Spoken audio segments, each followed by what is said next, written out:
Good evening, ladies and gentlemen, and welcome to Heti TV's foreign language news broadcast. My name is Peter Gardosh, and first, for the news in English. Hungarian Prime Minister Viktor Orbán held talks with Mario Abdo Benitez, the president of Paraguay, in Brussels. The two leaders discussed the world political situation, the war in Ukraine and its consequences, and the role and opportunities of conservative politics. Mr. Orbán said that Hungary, almost uniquely in Europe, stands on the foundations of fundamental values and believes in the saving power of family, nation, and faith. The president of Paraguay said that the party governing his country was working on the basis of the same values and that it was equally important to defend them. Orbán and Mario Abdo Benitez also discussed the possibilities of boosting economic and trade relations between Hungary and Paraguay. Israeli President Yitzhak Herzog visited the White House on Tuesday to address a joint session of Congress to celebrate 75 years of relations between the two countries. Yitzhak Herzog also met with U.S. President Joe Biden and other senior officials. The first leg of the Israeli head of state's trip to the United States was in Washington, followed by 2 days of meetings in New York, with the White House announcing that U.S. President Joe Biden, Vice President Kamala Harris, Secretary of State Antony Blinken, and other senior Washington officials will meet with Herzog. Hundreds of protesters gathered in front of the Hashalom train station in Tel Aviv, one of 5 busy terminals designated for demonstrations at 4:30 p.m. The protests are against the coalition's plan to subvent the judiciary. Israeli police say 2 protesters were arrested during demonstrations outside the Herzliya train station. 2 are being held on suspicion of disorderly conduct. A video shows hundreds of protesters blocking the road to the station. Elsewhere, outside Tel Aviv's Hashalom station, many of the demonstrators complained of feeling unwell due to the extreme heat and the density of the crowds. The police refused to allow entry to the station regardless. Saudi Arabia and Turkey have signed agreements on energy, defense, investment, and other areas, the Saudi state news agency SPA reported. Turkish President Recep Tayyip Erdogan and Saudi Crown Prince Mohammed bin Salman, the kingdom's de facto ruler, attended the signing ceremony. Saudi Arabia has signed 2 contracts with Turkish drone manufacturer Baykar Defense, among others. The purchase of the drones is aimed at enhancing the readiness of the kingdom's armed forces and strengthening its defense and manufacturing capabilities, Saudi Defense Minister Khaled bin Salman wrote on his social media page. The Saudi Defense Minister also said that the 2 countries had signed a defense cooperation agreement. The Russian military has destroyed Ukrainian bases used to prepare Monday's attack on the Crimean Bridge, Russian Defense Minister spokesman Lieutenant General Igor Konasnikov said in a statement on Tuesday. According to the spokesman, the coordinated attack last night was carried out in retaliation for a Ukrainian terrorist attack with drones, adding that it was used as a production base for drones. A ship repair facility near Odessa was also hit. He said that a total of 70,000 tons of fuel storage facilities with a capacity to supply the Ukrainian army were destroyed in the Mykolaiv and Odessa regions. He said that the Russian army had advanced 2 kilometers in the northeastern Ukrainian province of Kharkiv towards the town of Kupiansk. And finally, for the weather, rain is expected everywhere in the evening. The heat will remain tomorrow. The temperatures will average around 15 to 17 degrees Celsius in the morning and 30 to 34 degrees Celsius in the afternoon hours. For further news, please visit our websites at www.hetitv.com or breuerpress.com. Thank you for your attention. So much for the news in English, and now for the news in German.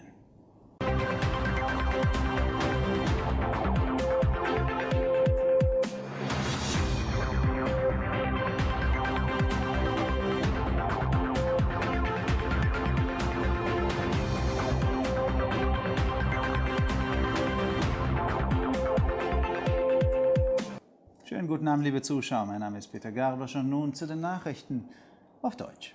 Der ungarische Ministerpräsident Viktor Orbán führte in Brüssel Gespräche mit Mario Abdo Benitez, dem Präsidenten Paraguays. Die beiden Politiker sprachen über die weltpolitische Lage, den Krieg in der Ukraine und seine Folgen sowie über die Rolle und die Möglichkeiten konservativer Politik.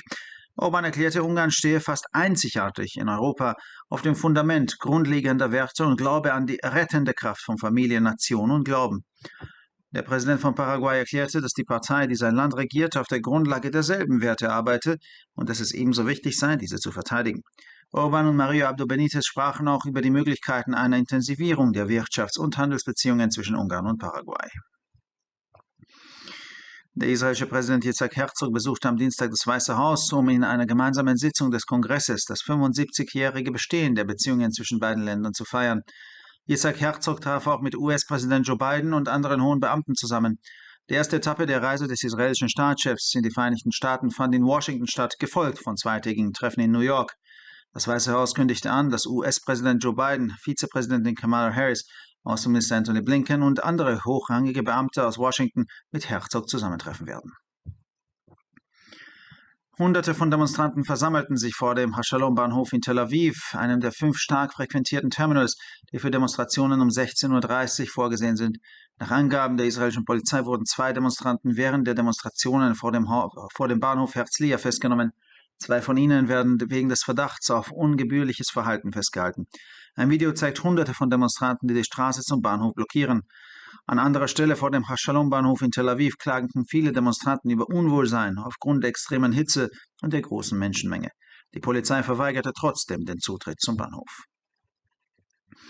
Saudi-Arabien und die Türkei haben ein Abkommen über Energie, Verteidigung, Investitionen und andere Bereiche unterzeichnet, meldete die staatliche saudische Nachrichtenagentur SPA.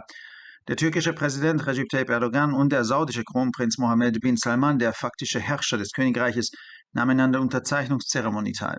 Saudi-Arabien hat unter anderem 2 Verträge mit dem türkischen Drohnenhersteller Baykar Defense unterzeichnet.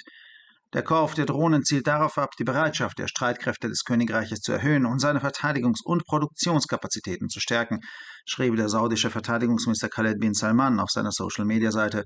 Der saudische Verteidigungsminister teilte außerdem mit, dass die beiden Länder ein Abkommen über die Zusammenarbeit im Verteidigungsbereich unterzeichnet hätten. Das russische Militär hat ukrainische Stützpunkte zerstört, die zur Vorbereitung des Angriffes auf die Krimbrücke am Montag dienten, wie der Sprecher des russischen Verteidigungsministeriums Generalleutnant Igor Konaschnikow am Dienstag mitteilte. Dem Sprecher zufolge wurde der koordinierte Angriff in der vergangenen Nacht als Vergeltung für einen ukrainischen Terrorangriff mit Drohnen durchgeführt, und er fügte hinzu, dass die Brücke als Produktionsbasis für Drohnen genutzt wurde. Auch eine Schiffsreparaturanlage in der Nähe von Odessa wurde getroffen. In den Regionen Mykolaiv und Odessa seien insgesamt 70.000 Tonnen Treibstofflager für die Versorgung der ukrainischen Armee zerstört worden. Die russische Armee sei in der nordöstlichen ukrainischen Provinz Kharkiv 2 Kilometer in Richtung der Stadt Kupiansk vorgerückt. Und schließlich zum Wetter. Im Laufe des Abends wird überall Regen erwartet. Die Hitze wird auch morgen anhalten. Die Durchschnittstemperaturen liegen bei 15 bis 17 Grad am Morgen und zwischen 30 und 34 Grad am Nachmittag. Für weitere Nachrichten besichtigen Sie bitte unsere Webseiten www.hettitv.com sowie www.breuerpress.com.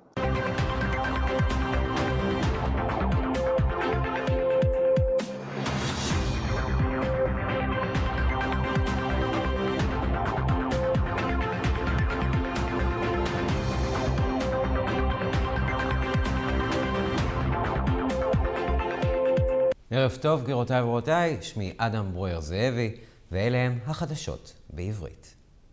ראש הממשלה ויקטור אורבן קיים שיחות עם מריו עבדו בניטז, נשיא פרגוואי, בבריסל. שני המנהיגים דנו במצב הפוליטי העולמי, המלחמה באוקראינה והשלכותיה, וכן על תפקידה ואפשרויותיה של הפוליטיקה השמרנית. ויקטור אורבן הסביר שבאופן כמעט ייחודי באירופה, הונגריה מאמינה בערכי יסוד, היא מאמינה בכוח המקיים של המשפחה, האומה והאמונה. נשיא פרגוואי אמר כי המפלגה השולטת במדינתו פועלת על בסיס אותם ערכים, וגם הם מאמינים בחשיבות ההגנה על הערכים אלו. ויקטור אורבן ומריו עבדו בניטז דנו גם באפשרויות לחיזוק היחסים הכלכליים והמסחריים בין הונגריה לפרגוואי. נשיא מדינת ישראל, יצחק הרצוג, ביקר ביום שלישי בבית הלבן, שם נאם במושב המשותף של הקונגרס לרגל חגיגות ה-75 ליחסים בשתי המדינות. הרצוג נפגש עם נשיא ארצות הברית ג'ו ביידן ועם גורמים בכירים אחרים. החלק הראשון במסעו של הנשיא לארצות הברית היה בוושינגטון, ואחריו מתוכננים יומיים של פגישות בניו יורק. הבית הלבן הודיע כי נשיא ארצות הברית ג'ו ביידן, הסגנית קמאלה האריס, מזכיר המדינה אנטוני בלינקן ובכירים נוספים בוושינגטון ייפגשו עם הרצוג.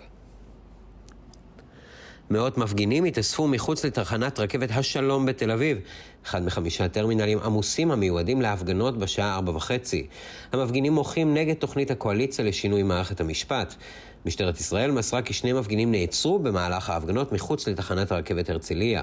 השניים עצורים בחשד להפרעת הציבור. בסרטון נראה מאות מפגינים חוסמים את הכביש לתחנה. אגב, מחוץ לתחנת השלום בתל אביב התלוננו מספר מפגינים על תחושת בחילה בגלל החום הקיצוני וצפיפות הקהל. למרות זאת, המשטרה סירבה לתת להם להיכנס לתחנה. ערב הסעודית וטורקיה חתמו על הסכמים בנוגע לאנרגיה, הגנה, השקעות ותחומים אחרים, דיווחה סוכנות הידיעות הממלכתית הסעודית. נשיא טורקיה רג'יפ טאיפ ארדואן ויורש העצר הסעודי מוחמד בן סלמן השתתפו אף הם בטקס החתימה. בין היתר חתמה ערב הסעודית על שני חוזים עם החברה הטורקית הגדולה בייקר דפנס, המייצרת מל"טים צבאיים.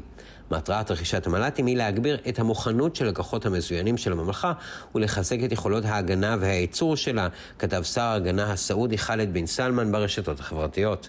שר ההגנה הסעודי הודיע גם כי שתי המדינות חתמו על הסכם שיתוף פעולה ביטחוני. הצבא הרוסי הרס את הבסיסים האוקראינים ששימשו להכנת המתקפה ביום שני על גשר קרים, אמר סגן גנרל איגור קונסנקוב, דובר משרד ההגנה הרוסי, שהציג את הדוח הצבאי של יום שלישי. הדובר אמר כי המתקפה המתואמת אמש בוצעה כנקמה על מתקפת טרור של מל"טים באוקראינה, והוסיף כי היא שימשה כבסיס לייצור למזל"טים. גם מפעל לתיקון ספינות ליד אודסה נפגע. לדבריו, באזור מיקולאי ואודסה נהרס מתקן לאחסון דלק בקיבולת כוללת של 70,000 טון, המספק את הצבא האוקראיני. לפי הצהרתו, הצבא הרוסי התקדם 2 קילומטרים באזור חרקוב שבצפון מזרח אוקראינה, לכיוון העיר קופיאנסק. ולמזג האוויר צפוי גשם בכל רחבי הונגריה, גל החום צפוי להימשך מחר. הטמפרטורות תהיינה בין 15 ל-17 מעלות בבוקר ובין 30 ל-34 מעלות אחר הצהריים. לחדשות נוספות, אנא בקרו באתרי האינטרנט שלנו ב-hattitv.com או broyerpress.com. תודה רבה והמשך ערב נעים.